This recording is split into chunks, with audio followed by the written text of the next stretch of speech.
أعوذ بالله من الشيطان الرجيم.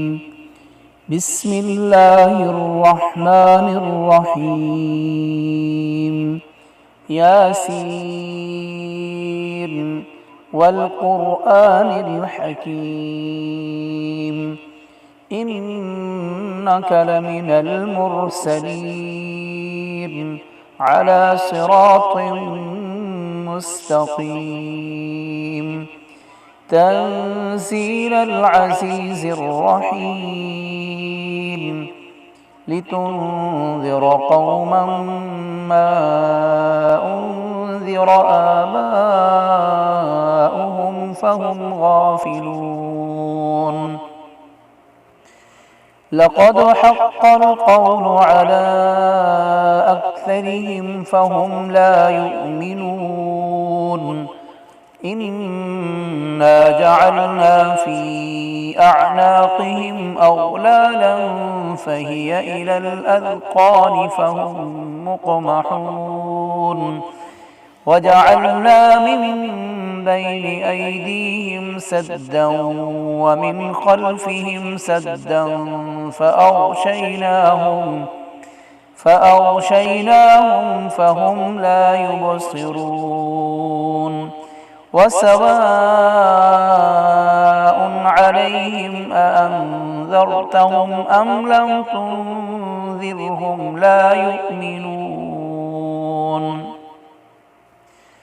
إنما تنذر من اتبع الذكر وخشي الرحمن بالغيب فبشره بمغفرة وأجر كريم إنا نحن نحيي الموتى ونكتب ما قدموا وآثارهم وكل شيء أحصيناه في إمام مبين واضرب لهم مثلا أصحاب القرية إذ جاءها المرسلون إذ أرسلنا إليهم اثنين فكذبوهما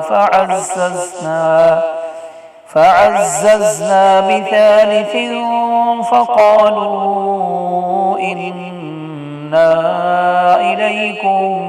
مرسلون قالوا ما أنتم إلا بشر مثلنا وما أنزل الرحمن